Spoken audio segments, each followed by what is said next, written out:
망해서 거지된 노친네가 꼴에 관은 또 제일 좋은 걸 썼네. 술에 취한 태성은 장인어른의 빈소에 나타나 관을 발로 차더니 그대로 엎어버리려 했습니다. 쿵소리와 함께 관이 기울었습니다. 그 순간 태성의 눈이 고인의 손목에 채워진 수천만 원짜리 명품 시계에 꽂혔고 억지로 풀어내려 했습니다. 그때 말리는 아내 수진의 뺨을 그대로 후려쳤습니다. 저리 꺼져! 죽은 노친네한테 이딴 게 왜 필요해?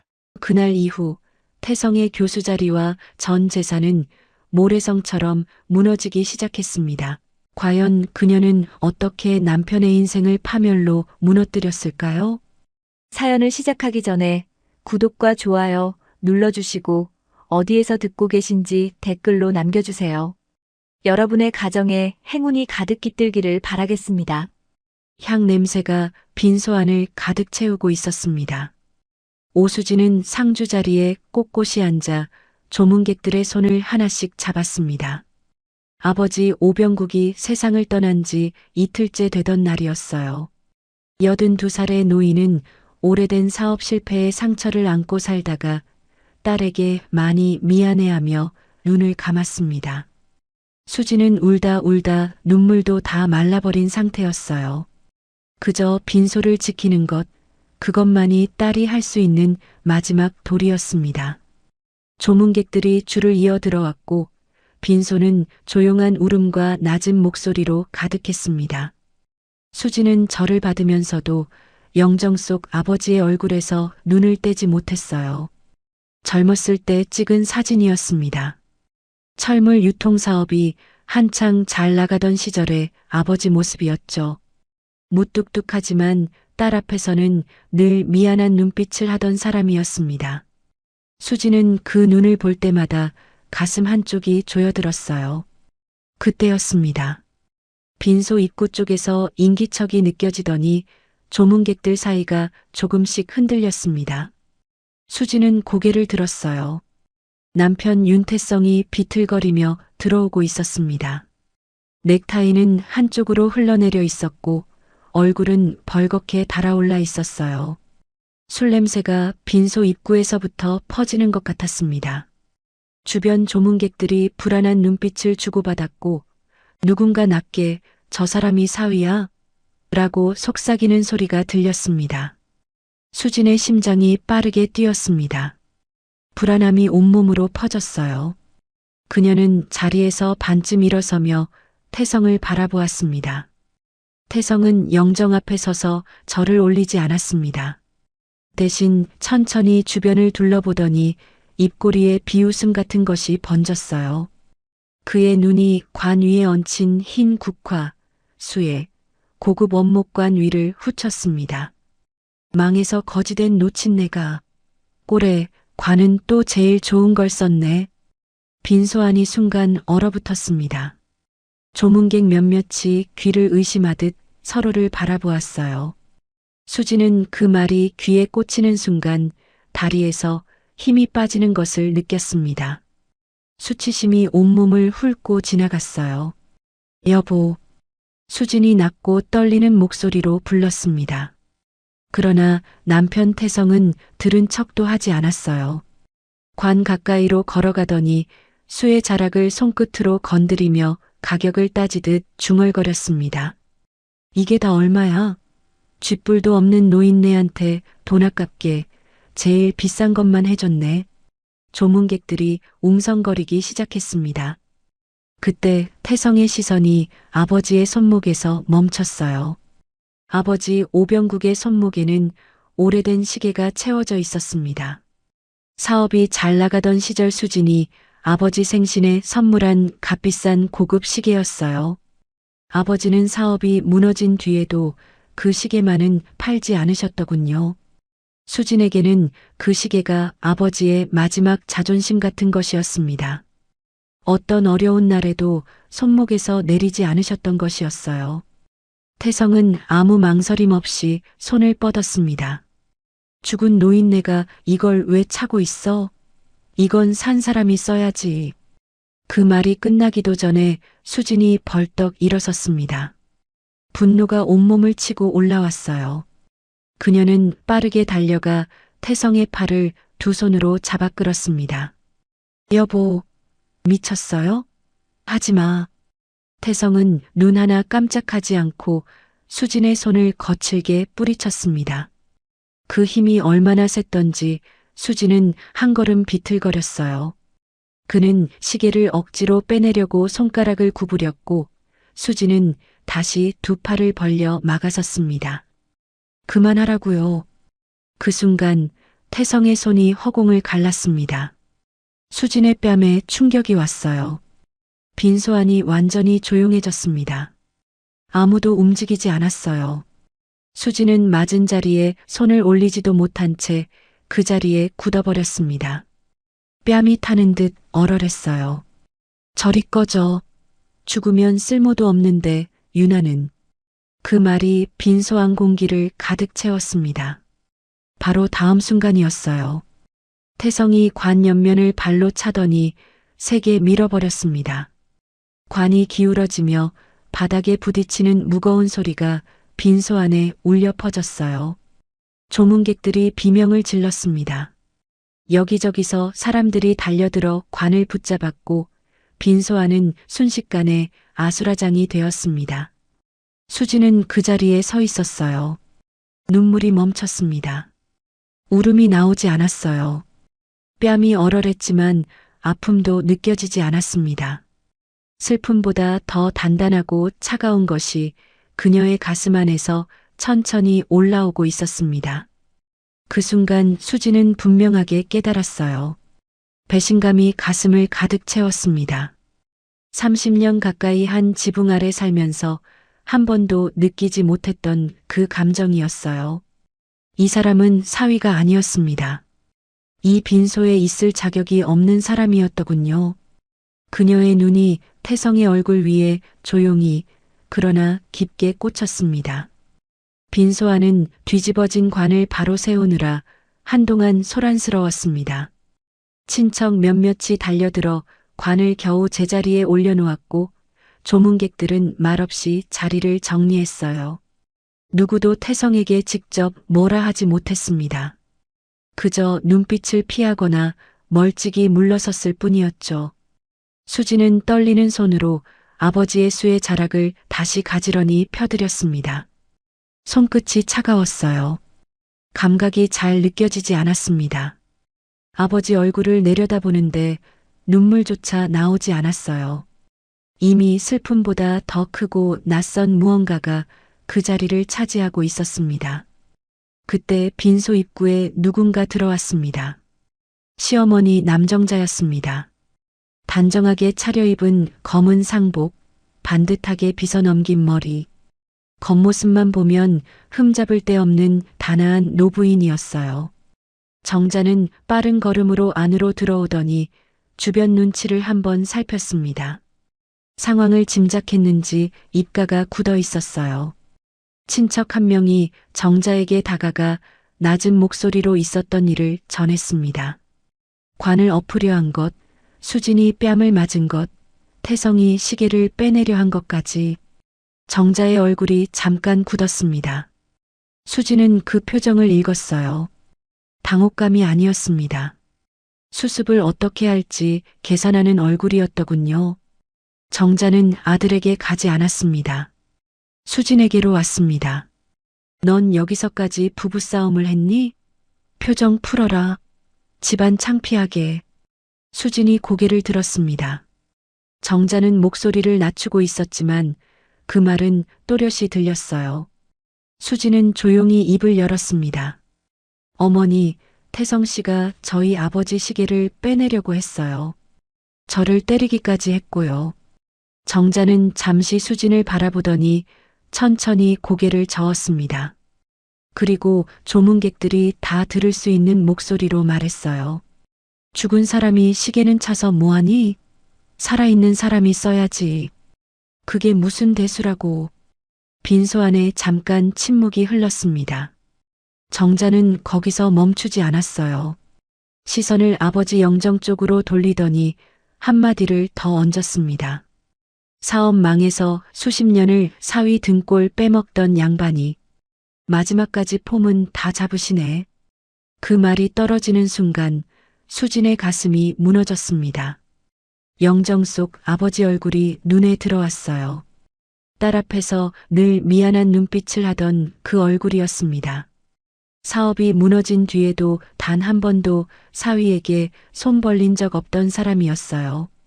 오히려 딸에게 짐이 될까봐 아픈 소리 한마디 못하고 살던 사람이었습니다. 그런 아버지를 향해 저런 말을. 분노가 치밀어 올랐습니다. 수지는 입술을 꽉 깨물었어요. 친척 몇몇이 불편한 듯 시선을 피했고 일부는 애매하게 고개를 끄덕이며 분위기에 휩쓸렸습니다. 아무도 정자에게 틀렸다고 말하지 않았어요. 수지는 그 자리에서 아무 말도 하지 않았습니다. 소리를 지르지도 울지도 않았어요. 그저 태성이 한 말과 시어머니가 내뱉은 말 한마디 한마디를 머릿속에 단단히 새겼습니다. 이 빈소 안에서 들은 말들을 수지는 절대 잊지 않겠다고 다짐했어요.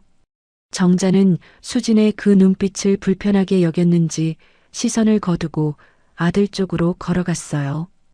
태성은 구석자리에 비스듬히 앉아 핸드폰을 들여다보고 있었습니다. 자신이 무슨 일을 저질렀는지조차 모르는 얼굴이었어요. 수지는 다시 상주 자리로 돌아와 앉았습니다. 등이 곧게 펴졌어요. 눈물은 없었습니다. 장례를 마친 후 집에 돌아온 것은 밤이 꽤 깊어서였습니다. 수지는 현관문을 닫자마자 그 자리에 멈춰 섰어요. 신발을 벗으려고 했는데 다리에 힘이 풀려 벽에 등을 기댄 채 한동안 움직이지 못했습니다. 장례식장에서 빈소까지 하루 종일 꼿꼿하게 버텼던 몸이 문을 닫는 순간 그대로 무너져 내렸어요. 거실에서 소리가 났습니다. 태성이 넥타이를 풀어 소파에 던지며 냉장고를 열고 있었어요. 냉장고 문이 열리고 닫히는 소리, 물 한 잔을 꺼내 단숨에 마시는 소리. 아무 일도 없었다는 듯 태어난 그 소리들이 수진의 귓속을 파고들었습니다. 억울함이 치밀어 올랐어요. 수진은 천천히 거실로 걸어 들어갔습니다. 당신 술 먹고 오늘 한 짓 기억해요? 아버지 관을 발로 차고 제 뺨까지 쳤잖아요. 태성은 리모컨을 들다 말고 고개를 돌렸습니다. 수진의 얼굴을 한번 훑더니 이내 귀찮다는 듯 시선을 돌렸어요. 그만 좀 해. 피곤하게. 그게 전부였습니다. 사과도 해명도 미안하다는 말 한마디도 없었어요. 수지는 더 이상 말을 잇지 않았습니다. 그 입에서 어떤 말이 나와도 이미 달라질 것이 없다는 걸 알았기 때문이었어요. 그녀는 방으로 들어가 불을 켰습니다. 거울 앞에 섰어요. 뺨에 붉은 자국이 남아 있었습니다. 손바닥 자국이 고스란히 찍혀 있었어요. 수지는 그 자국을 손끝으로 살짝 건드렸습니다. 아직 얼얼했어요.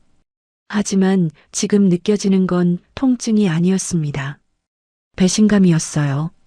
30년 가까이 살아온 남자가 아버지 빈소에서 고인을 모독하고 자신의 뺨을 쳤다는 사실, 그리고 집에 돌아와서도 아무렇지 않게 행동하는 모습이 뺨의 통증보다 훨씬 깊이 박혀 있었습니다. 수지는 침대 옆 서랍을 열었어요. 낡은 일기장이 들어 있었습니다. 그녀는 그것을 꺼내 책상 앞에 앉았습니다. 오늘 있었던 일을 잊지 않기 위해 눈물 한 방울 흘리지 않고 또박또박 눌러 썼습니다. 쓰다 보니 한 가지가 선명하게 보였습니다. 태성은 오늘 갑자기 그런 것이 아니었어요. 결혼 초부터 장인 앞에서는 공손한 척했지만 돌아서면 늘 씹어댔습니다. 무시당했다고, 인정을 못 받는다고. 하지만 아버지는 한 번도 사위를 대놓고 모욕한 적이 없었어요. 태성이 품어온 것은 실제로 당한 모욕이 아니라 인정받지 못할 것 같다는 두려움이 오래 썩어 굳어진 것이었습니다. 수지는 그걸 오늘에야 분명히 알았어요. 그리고 그 사실이 슬픔보다 더 허탈하게 가슴을 후볐습니다. 수지는 일기장 마지막 줄에 천천히 적었어요. 오늘부터는 참는 대신 기억하고 언젠가 반드시 되갚아줄게. 펜을 내려놓고 일기장을 덮었습니다. 눈물은 없었어요. 떨리지도 않았습니다. 그녀의 눈빛은 오늘 처음으로 슬픔이 아닌 다른 빛을 띠고 있었습니다. 조용하고 차갑고 그리고 단단한 빛이었어요. 거실에서는 텔레비전 소리가 흘러나오고 있었습니다. 태성은 아무것도 모른 채 채널을 돌리고 있었어요. 수지는 그 소리를 들으며 눈을 감았습니다. 지금 이 순간부터 자신이 무엇을 해야 하는지 그녀는 이미 알고 있었습니다. 다음 날 아침이었습니다. 태성은 식탁에 앉자마자 밥이 왜 이렇게 늦냐며 수진을 닥달했어요. 셔츠가 제대로 안 다려졌다며 짜증을 냈고 장례비 정산도 알아서 하라며 퉁명스럽게 말했습니다. 수지는 그런 남편을 똑바로 바라보지 않았어요. 밥을 떠주고 국을 올리고 반찬을 정리했습니다. 예전과 똑같은 아침이었어요. 태성은 수진이 다시 예전처럼 참는다고 생각했을 겁니다. 입꼬리가 조금 풀린 채 숟가락을 들었으니까요. 하지만 수진의 머릿속은 이미 다른 곳에 가 있었습니다. 세무법인에 출근한 수진은 자리에 앉자마자 서랍에서 파일 하나를 꺼냈어요. 세용 컨설팅이었습니다. 태성은 몇 년 전부터 법인 장부 정리를 수진에게 맡겨왔어요. 세무일을 오래 했으니 믿을 수 있다는 이유였습니다. 수진은 그동안 시키는 대로 정리만 했어요. 그런데 오늘은 달랐습니다. 돈의 흐름이 조금이라도 어긋나면 반드시 흔적이 남는다는 걸 누구보다 잘 알고 있었어요. 숫자는 거짓말을 하지 않았습니다. 그녀는 파일을 조용히 펼쳤어요. 세금 신고 흐름, 법인 지출 항목, 카드 사용처를 차례로 훑어 내려갔습니다. 처음에는 별다른 게 없어 보였어요. 하지만 몇 장을 넘기자 패턴이 보이기 시작했습니다. 같은 날짜에 호텔 결제, 고급 식당 결제, 선물 매장 결제가 나란히 묶여 있었어요. 그것이 한 번이 아니었습니다. 두 번, 세 번, 날짜만 바뀐 채 똑같은 패턴이 반복되고 있었어요. 연구비 항목으로 처리되어 있었지만 연구와는 전혀 관계없는 지출이었습니다. 수지는 그 날짜들을 적어 내려가며 태성이 그날 어디 있었는지 떠올렸어요. 야근이라고 했던 날이었습니다. 학회가 있다고 했던 날이었어요. 학교일이 늦어진다고 했던 날이었습니다. 가슴이 서늘해졌어요. 수지는 감정을 억누르고 이상한 내역들을 따로 추려 메모해 나갔습니다. 손이 빨라졌어요. 퇴근 후 집에 돌아오니 태성은 또 친구들과 술 약속이 있다며 나가고 없었습니다. 수지는 식탁에 앉아 노트를 펼쳤어요. 이혼, 증거, 명예, 법인 돈, 변호사. 5단어를 적은 뒤 그 사이를 선으로 연결했습니다. 수지는 선을 긋고 지우고 다시 그으며 자신만의 지도를 만들어 나갔어요. 그녀는 남편이 무너질 자리를 정확하게 만들기 전까지는 절대 서두르지 않겠다고 마음먹었습니다. 싸움은 목소리로 하는 게 아니었어요. 준비가 끝난 사람이 이기는 것이었습니다. 노트를 덮은 수진의 얼굴은 조용했어요. 하지만 그 눈빛은 달랐습니다.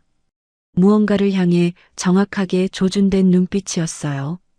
수진이 장부를 들여다보기 시작한 지 몇 주가 지났습니다. 낮에는 세무법인에서 일하고 밤에는 노트를 펼쳤어요. 호텔, 고급 식당, 선물 매장, 연구비 항목으로 처리되어 있었지만 연구와는 전혀 관계없는 지출이었습니다. 돈이 새고 있다는 건 분명했어요. 하지만 그 돈이 누구에게 흘러가는지는 아직 알 수 없었습니다. 태성은 그 무렵 부쩍 늦게 들어오는 날이 많아졌어요.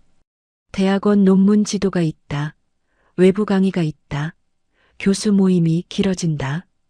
핑계는 매번 달랐지만 결과는 같았습니다. 자정이 넘어들어와 씻고 자는 것이 반복됐어요. 수지는 그 패턴이 장부 속 날짜들과 조금씩 겹치는 것을 느꼈습니다. 느낌이 아니라 숫자가 말하고 있었어요. 어느 저녁이었습니다. 태성이 대학원 논문 지도가 있다며 나섰어요. 재킷을 챙겨 입고 거울 앞에서 머리를 한번 매만지는 모습이 평소 학교 갈 때와는 조금 달랐습니다. 수지는 아무 말 없이 그 뒷모습을 바라봤어요. 남편이 나간 후 수지는 차 키를 들었습니다. 태성의 차는 학교 방향이 아니었어요. 시내에서 벗어나 외곽 쪽으로 향하고 있었습니다. 수지는 적당한 거리를 유지하며 차를 몰았어요. 확인하고 싶었습니다. 동시에 틀리기를 바랐어요. 차가 멈춰선 곳은 도심 외곽의 고급 이탈리안 레스토랑이었습니다. 수지는 건너편 골목에 차를 세웠어요. 레스토랑 창가 자리가 환하게 불 켜진 채 보였습니다. 태성이었어요. 맞은편에는 젊은 여자가 있었습니다. 수지는 차에서 내렸어요. 심장이 빠르게 뛰었습니다. 손이 떨렸어요. 하지만 발이 움직였습니다. 레스토랑 문을 밀고 들어갔어요. 입구 쪽 자리에 앉은 척 몸을 낮추고 핸드폰을 들었습니다. 두 사람은 수진을 보지 못했어요. 서로에게만 집중하고 있었습니다. 태성의 대학원생 서아린이었어요. 20 중반쯤 되어 보이는 밝게 웃는 얼굴의 여자였습니다. 두 사람은 마주 앉아 와인 잔을 기울이고 있었어요. 태성은 수진이 수십 년 동안 보아온 그 얼굴이 아니었습니다. 강의실에서 윤리를 가르치는 교수의 얼굴도, 집에서 잔소리를 늘어놓는 남편의 얼굴도 아니었어요. 수진이 한 번도 받아본 적 없는 눈빛으로 그 여자를 바라보고 있었습니다. 부드럽고 느긋한 공들이는 눈빛이었어요. 태성이 작은 쇼핑백을 테이블 위에 올려놓았습니다. 아린이 두 손으로 받아들며 환하게 웃었어요. 포장지를 살짝 들추어 보더니 입을 가리고 웃었습니다. 태성은 그 모습을 흐뭇하게 바라봤어요. 그리고 테이블 위에 놓인 아린의 손을 자연스럽게 덮었습니다. 수지는 숨이 막혔어요. 배신감이 가슴을 강타했습니다. 수십 년을 함께 살아온 사람이었어요. 밥을 차리고 옷을 챙기고 집안을 지켜온 세월이었습니다. 그 세월을 저 남자는 저렇게 쓰고 있었어요. 수지는 핸드폰 카메라를 들었습니다. 손이 흔들렸지만 셔터를 눌렀어요. 한 장, 두 장, 세 장. 태성이 아린을 안고 있는 장면, 서로를 바라보며 웃고 있는 장면, 쇼핑백을 건네는 장면이 화면 안에 담겼습니다. 수지는 사진을 확인하지 않았어요. 바로 저장하고 자리에서 일어났습니다. 두 사람이 고개를 돌리기 전에 레스토랑을 빠져나왔어요. 밖으로 나오자 찬 공기가 얼굴을 스쳤습니다. 눈물이 나올 줄 알았어요. 그런데 눈물이 나오지 않았습니다. 슬픔보다 더 차갑고 선명한 것이 가슴 한가운데 박혀 있었어요. 분노였습니다. 오래 참아온 것들이 한꺼번에 형태를 갖추는 것 같은 분노였어요. 집에 돌아온 수지는 방에 들어가 사진을 다시 확인했습니다. 선명했어요. 창가 불빛 아래 두 사람의 얼굴이 또렷하게 찍혀 있었습니다. 수지는 노트를 펼쳐 짧게 적었어요. 이 사람은 무너지기 전까지 절대 멈추지 않는다. 펜을 내려놓은 그녀의 눈빛은 흔들리지 않았습니다. 1시간쯤 뒤 태성이 들어왔어요. 논문 지도가 길어졌다며 넥타이를 느슨하게 풀었습니다. 수지는 아무 말도 하지 않았어요. 그저 식탁을 닫고 불을 껐습니다. 태성은 수진이 모른다고 생각했을 겁니다. 그 생각이 얼마나 잘못된 것인지 그는 아직 알지 못하고 있었어요.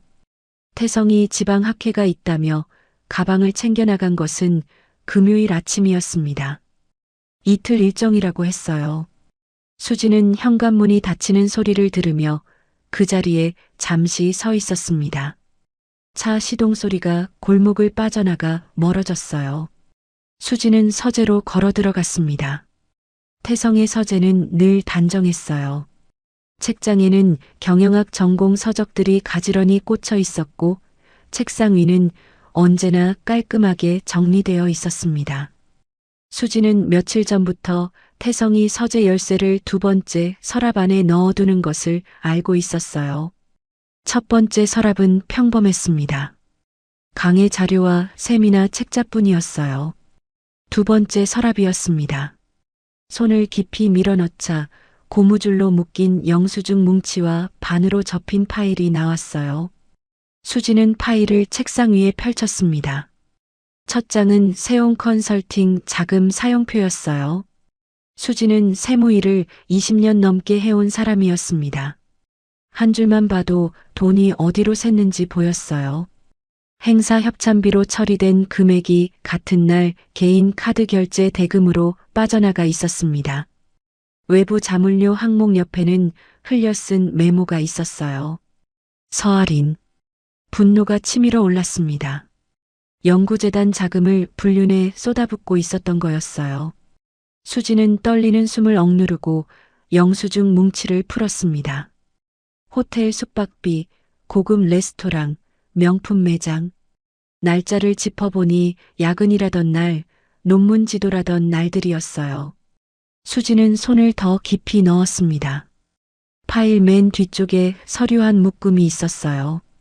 꺼내서 첫 줄을 읽는 순간 수진의 손이 굳었습니다. 대부업 대출 계약서였어요. 대출 금액은 5억 원이었습니다. 그리고 명의자 란에는 선명하게 적혀 있었어요. 오수진. 숨이 막혔습니다. 가슴이 쿵 내려앉았어요. 수지는 서명란을 들여다봤습니다. 자신이 쓴 글씨가 아니었어요. 도장 자국도 있었습니다. 수진이 쓰는 도장이 아니었어요. 손끝으로 도장 흔적을 짚는 손가락이 떨렸습니다. 5억 원짜리 빚이 자신도 모르는 사이에 자신의 이름으로 만들어져 있었던 거였어요. 배신감이 가슴을 강타했습니다. 분노를 넘어 두려움이 올라왔어요. 이 빚이 법적으로 자신의 것이 될 수도 있었습니다. 아무것도 모른 채 5억 원짜리 채무자가 되어 있었던 거였어요. 수지는 계약서를 넘겼습니다. 서류 사이에 메모 한 장이 끼워져 있었어요. 빼곡한 글씨체였습니다. 전화번호 몇 개와 짧은 메모들이었어요. 수지는 그 글씨를 들여다봤습니다. 시어머니 남정자의 필체였어요. 그리고 서류 끝에는 대출금 일부가 세용 컨설팅 계좌로 입금된 흔적이 이어져 있었습니다. 수지는 그 자리에서 한동안 움직이지 못했어요. 남편의 외도, 연구재단 자금 횡령, 그리고 시어머니까지 가담한 명의 도용. 이것은 더 이상 부부 싸움이 아니었습니다. 자신을 향해 조직적으로 저질러진 범죄였어요. 수지는 자리에서 일어났습니다. 서재 복합기를 켰어요. 장부 영수증, 계약서, 메모를 한 장씩 복사했습니다. 원본은 정확히 제자리에 돌려놓았어요. 복사본은 날짜별로 정리해 봉투에 나눠 담았습니다. 손이 떨리지 않았어요. 서재 불을 끄고 문을 닫은 수지는 봉투를 가슴에 안은 채 눈을 감았습니다. 이제 필요한 건 감정이 아니었어요. 이 봉투를 어디에 내밀어야 하는지, 누구에게 가져가야 하는지 수지는 이미 알고 있었습니다. 봉투를 가슴에 안은 날로부터 며칠이 지나지 않았습니다. 수지는 변호사 한지영을 만나 증거 자료를 넘겼어요. 한지영은 서류를 한 장씩 넘기며 아무 말 없이 들여다봤습니다. 불륜 사진, 횡령 장부, 명예 도용 계약서까지 훑고 난 뒤 고개를 들어 수진을 바라봤어요. 이혼 소송에 형사 고발까지 전부 할 수 있습니다. 증거가 충분해요. 수지는 그 말을 듣고 나서야 가슴 한쪽이 조금 가벼워지는 걸 느꼈어요. 그런데 바로 그날 저녁이었습니다. 태성의 전화기가 울렸어요. 수지는 거실에서 그 통화를 들었습니다. 태성의 목소리가 평소와 달리 낮고 긴장되어 있었어요. 통화가 끝난 뒤 그는 한동안 소파에 앉아 아무 말도 하지 않았습니다. 오랫동안 요양원에 있던 시아버지 윤도식의 상태가 갑자기 나빠졌다는 연락이었어요. 다음 날 새벽 시아버지가 세상을 떠났습니다. 장례 준비가 시작되었어요. 남정자는 수진을 불러 세우더니 당당한 얼굴로 말했습니다. 장례는 최고급으로 해. 집안 체면이 있지 않니? 수진은 아무 말도 하지 않았어요. 조용히 고개를 끄덕이고 자리를 옮겼습니다. 저 사람은 아무것도 모르고 있었어요. 수진의 손안에 무엇이 들어있는지, 며칠 뒤 이 자리에서 무슨 일이 벌어질지 아무것도 몰랐습니다. 빈소가 열리자마자 분위기가 심상치 않았습니다. 조문객들 틈에서 낯선 얼굴 하나가 태성을 따로 불러 세웠어요. 중년의 남자였습니다. 목소리를 낮추고 있었지만 표정은 차가웠어요. 윤 교수님, 이번엔 정말 정산해 주셔야 합니다. 더는 못 기다립니다. 채권자였어요. 태성은 주변을 둘러보며 그 남자를 구석으로 밀어냈습니다. 식은땀이 번진 얼굴이었어요. 수진은 그 장면을 멀찍이서 바라봤습니다. 그때 수진의 전화기가 울렸습니다. 학교 감사실의 박민철이었어요. 그는 낮고 조심스러운 목소리로 말했습니다. 윤 교수님 연구재단 자금 사용 내역 감사실에서 전면 재검토 들어갔습니다. 징계위원회 소집도 시간 문제입니다. 수진은 짧게 답하고 전화를 끊었어요. 이제 남편의 위기가 집안을 넘어 바깥으로 번지고 있었습니다. 빈소 안쪽이 잠깐 조용해진 틈이었어요. 태성이 전화를 받으러 밖으로 나갔습니다. 잠시 후 창문 너머로 그의 목소리가 새어 들어왔어요. 아리나. 지금 장례 중이야. 나중에 연락할게 끊어. 태성은 짧게 끊고 들어왔지만 얼굴은 굳어 있었습니다. 수지는 그 이름을 들었어요. 학교 감사가 시작됐다는 소식이 아린에게도 들어간 모양이었습니다. 자신의 이름이 장부에 올라가 있다는 걸 알게 된 거였어요. 빈소 준비를 마친 뒤 수지는 시아버지 영정 사진 앞에 잠시 섰습니다. 말수가 적고 조용하던 분이었어요. 아들의 오만함도 며느리의 고통도 다 보면서 아무것도 막지 못하고 떠난 사람이었습니다. 수지는 그 영정을 바라보며 입술을 꽉 다물었어요. 봉투는 이미 준비되어 있었습니다. 형사에게 넘길 순서도 정해져 있었어요. 변호사 한지영과의 상의도 끝났습니다. 수진에게 남은 것은 딱 하나였어요. 가장 많은 사람이 모이는 시간, 그 자리에서 모든 것을 끝내는 것이었습니다. 시아버지 윤도식의 발인 전날 저녁이었습니다. 빈소에는 조문객들이 가득 들어차 있었어요. 친척들, 태성의 친구들, 학교 동료 교수들, 오랜 지인들이 자리를 메우고 있었습니다. 향 냄새와 낮은 대화 소리가 빈소 안을 가득 채우고 있었어요. 수지는 상주 자리 옆에 조용히 앉아 있었습니다. 겉으로는 아무것도 다르지 않아 보였어요. 단정한 상복, 차분한 표정. 하지만 가방 안에는 봉투 3개가 나란히 들어 있었습니다. 변호사 한지영과 마지막으로 통화한 것은 2시간 전이었어요. 모든 준비는 끝나 있었습니다. 태성은 빈소 앞쪽에 서서 조문객들과 악수를 나누고 있었어요. 점잖은 교수의 얼굴이었습니다. 낮고 차분한 목소리로 감사 인사를 건네는 모습이었어요. 저 얼굴을 아는 사람은 이 자리에서 수진 혼자였습니다. 그때 사복 차림의 낯선 남자 2명이 빈소 안으로 들어왔습니다. 수진은 그들을 알아봤어요. 수진은 자리에서 천천히 일어서며 눈짓을 보냈습니다. 그중 한 명이 곧장 태성에게 다가갔어요. 윤태성 씨 맞으시죠? 태성은 조문객인 줄 알고 고개를 돌렸다가 굳어버렸습니다. 사복 경찰이었어요. 자금 횡령 및 명예 도용 혐의로 조사가 필요합니다. 함께 가주셔야겠습니다. 뭔가 오해가 있으신 것 같은데요. 태성의 얼굴에서 혈색이 빠졌습니다. 눈이 커지며 말을 잇지 못했어요. 조문객들이 술렁이기 시작했습니다. 그때 수진이 앞으로 걸어 나왔어요. 태성은 그제야 수진을 바라봤습니다. 눈빛이 흔들렸어요. 설마 당신이 한 짓이야? 수진은 태성의 얼굴을 바라봤습니다. 흔들리지 않았어요. 오해 아닙니다. 명백한 증거는 여기 있습니다. 태성의 얼굴이 굳었어요.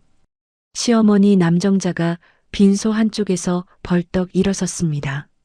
수진은 첫 번째 봉투를 열었어요. 세용 컨설팅 자금 사용표와 카드 내역이었습니다. 수진은 서류를 펼쳐 조문객들이 볼 수 있는 방향으로 들었어요. 외부 자문료, 행사 협찬비, 전부 연구재단 자금으로 처리되어 있습니다. 그런데 이 돈이 실제로 어디 쓰였는지 아시나요? 수진은 다른 봉투 안에서 사진들을 꺼내 태성의 얼굴에 던졌습니다. 고급 레스토랑에서 서아린과 마주 앉아 웃고 있는 모습, 그리고 그녀와 포옹하는 모습이 찍힌 사진들이었어요.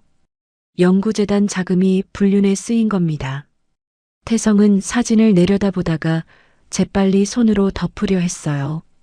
수진은 그 손을 피해 사진을 옆으로 밀어냈습니다. 학회 날짜에 찍힌 호텔 영수증입니다. 딸뻘인 젊은 여자랑 호텔에서 은밀하게 학회를 하셨나 보네요. 야, 너 입 닥치지 못해? 태성이 소리를 질렀습니다. 얼굴이 붉어져 있었어요. 빈소 안 조문객들이 일제히 숨을 죽였습니다. 수진은 그를 바라봤어요. 눈 하나 깜짝하지 않았습니다. 내 아버지 관을 엎어놓은 그날 당신 인생도 같이 엎어진 거야. 빈소 안이 완전히 얼어붙었어요. 태성은 입을 열었다가 닫았습니다. 무슨 말을 해야 할지 찾지 못하는 얼굴이었어요. 수십 명의 눈이 그에게 꽂혀 있었습니다. 수진은 마지막 봉투를 꺼냈어요. 대부업 계약서였습니다. 수진은 서류를 들어 사복 경찰에게 건네며 또렷하게 말했어요. 제 명의를 도용해서 5억 원짜리 빚을 만든 사람도 이 자리에 있습니다. 그녀 말과 함께 시선이 남정자에게로 꽂혔습니다. 남정자의 얼굴이 하얗게 질렸어요. 그녀는 자리에서 손을 내저으며 말했습니다. 그건 오해야. 그건 내가 한 게 아니라. 목소리가 떨렸어요. 말이 이어지지 않았습니다. 계약서 사이에 끼워진 자신의 필체 메모가 이미 경찰 손에 들어가 있었으니까요. 친척 한 명이 낮게 탄식했습니다. 누군가는 손으로 입을 가렸어요. 태성의 학교 동료들은 서로 눈빛을 교환하며 시선을 내려깔았습니다.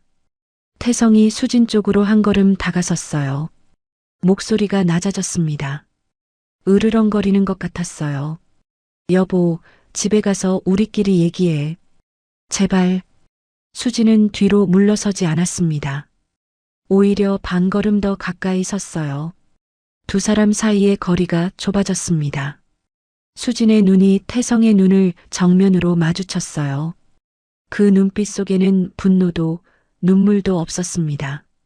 더 이상 잃을 것도 두려울 것도 없는 사람의 눈빛이었습니다. 자금 횡령 신고도 이혼 소송 접수도 이미 다 끝났어. 당신이 모르고 있었을 뿐이야.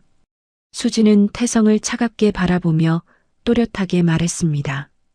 윤태성 교수님, 그날 제 아버지 마지막 가시는 길 모욕한 죄, 앞으로 처절하게 치르시게 될 겁니다. 태성의 다리에서 힘이 빠지는 것이 보였습니다. 그는 뒤로 반 걸음 물러서며 빈소벽에 등이 닿았어요. 남정자는 그 자리에 주저앉아 손을 떨었습니다. 빈소 안은 아무 소리도 나지 않았어요. 수진은 시아버지 영정을 한번 바라봤습니다. 그리고 사복 경찰에게 고개를 끄덕였어요. 빈소 안 수십 개의 시선이 그녀에게 꽂혀 있었지만 수지는 단 한 걸음도 물러서지 않았습니다. 등이 곧게 펴진 채 두 발이 바닥에 단단히 붙어 있었어요. 장례식장에서 벌어진 일은 빠르게 퍼졌습니다. 다음 날 아침 지역 온라인 커뮤니티에 글이 올라왔어요. 대학 교수가 아버지 장례식장에서 아내에게 고발당했다는 내용이었습니다. 글은 몇 시간 만에 수백 개의 댓글이 달리며 퍼져나갔어요. 학교 안에서도 술렁이기 시작했습니다. 학교 측은 즉시 움직였어요. 윤태성에게 소명 자료 제출을 요구했습니다.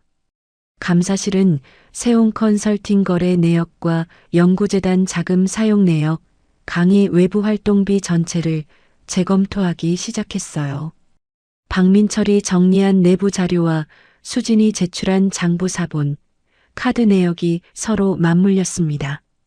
태성이 연구재단 자금을 사적으로 유용한 정황이 숫자로 선명하게 드러났어요. 태성은 법정에서 버텼습니다. 외도는 오해라고 했고 법인 지출은 모두 연구를 위한 것이었다고 둘러댔습니다. 하지만 증거는 너무 명백했어요. 변명할수록 오히려 구멍이 커졌습니다. 징계위원회의 결론은 간단했습니다. 교수의 품위와 연구 윤리를 모두 어긴 중대한 사안으로 판단한다며 윤태성에게 파면을 결정했어요. 수십 년 경력이 그렇게 끝났습니다. 세용 컨설팅도 버티지 못했어요. 세금 조사가 시작되자 거래처들이 하나씩 떨어져 나갔습니다. 남은 것은 밀린 빚과 손해배상 책임뿐이었어요. 태성이 그토록 지키려 했던 이름, 교수라는 직함, 법인 대표라는 타이틀이 모두 사라졌습니다. 남정자는 더 빠르게 무너졌어요.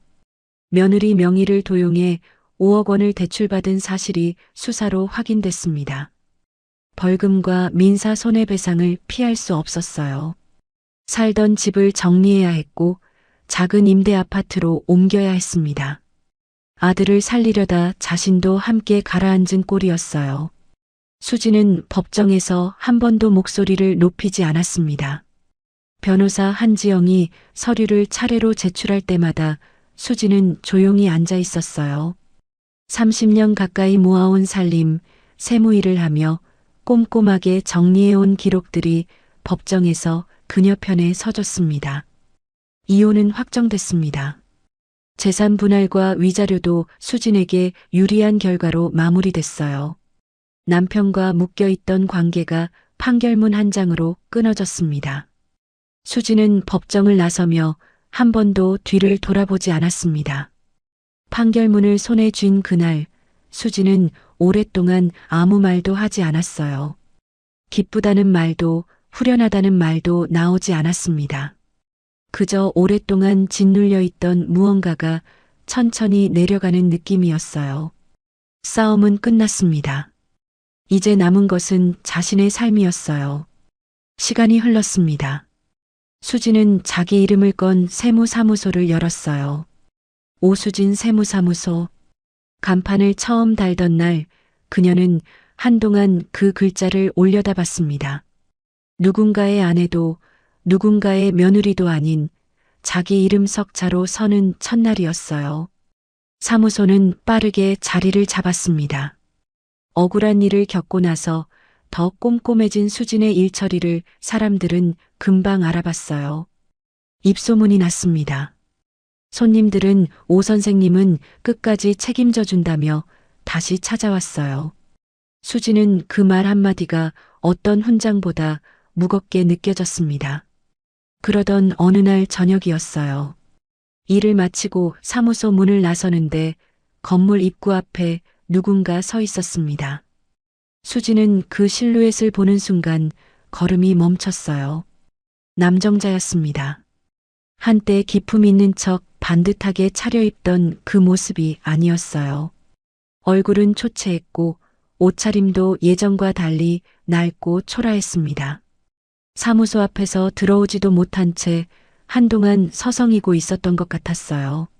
수진과 눈이 마주치자 남정자는 입술을 떨었습니다. 수진아, 오랜만이구나.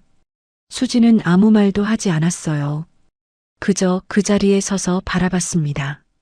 남정자는 눈물을 쏟아내며 말을 이었어요. 생활이 너무 힘들다고 했습니다. 병원비도 없다고 했어요. 말을 하다 결국 남정자의 무릎이 땅에 닿았습니다. 길 위에 무릎을 꿇은 채 남정자가 떨리는 목소리로 말했어요. 돈 좀 빌려줘. 제발. 그래도 한때는 내가 네 시어머니였잖니.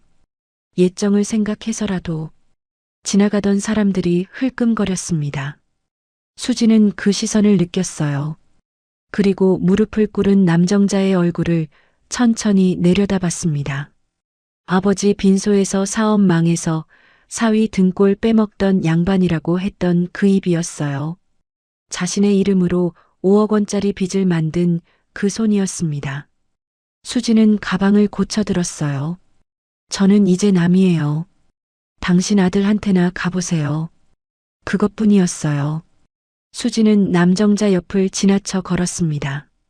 뒤에서 흐느끼는 소리가 들렸어요. 수지는 단 한 번도 뒤를 돌아보지 않았습니다. 며칠 뒤였어요.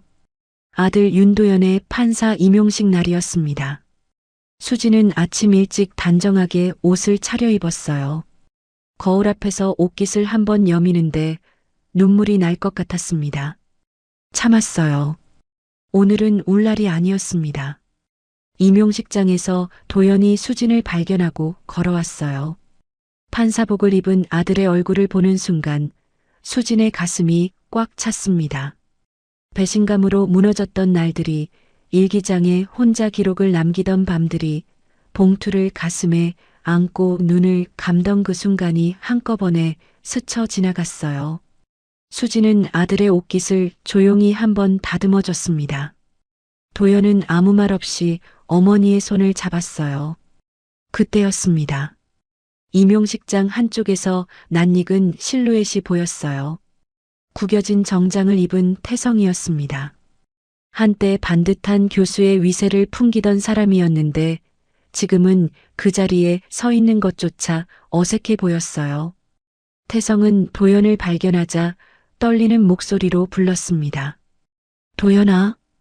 도연은 그 목소리를 들었어요. 하지만 걸음을 멈추지 않았습니다. 시선을 거두고 어머니 곁에서 한 걸음도 벗어나지 않았어요. 수진 역시 그쪽을 바라보지 않았습니다. 아들의 팔을 가볍게 잡은 채 앞으로 걸었어요. 태성이 다시 한번 불렀습니다. 두 사람은 끝내 돌아보지 않았어요. 수지는 걸으면서 생각했습니다. 크게 소리치지 않아도 됐어요. 눈물을 보이지 않아도 됐습니다. 뒤를 돌아보지 않는 것, 그것이 자신이 저 사람들에게 내릴 수 있는 가장 정확한 마지막 판결이었어요. 햇살이 임용식장 안으로 길게 들어오고 있었습니다. 수지는 아들과 나란히 앞으로 걸었어요. 오늘 이야기 어떠셨나요? 이 사연이 마음에 드셨다면 구독과 좋아요로 마음을 나눠주세요. 그리고 사연 주인공에게 건네고 싶은 위로나 응원의 말이 있으시다면 댓글로 남겨주세요. 당신의 한마디가 채널 운영에 큰 힘이 됩니다. 늘 건강하시고 오늘도 밝고 따뜻한 하루가 되시길 바랍니다.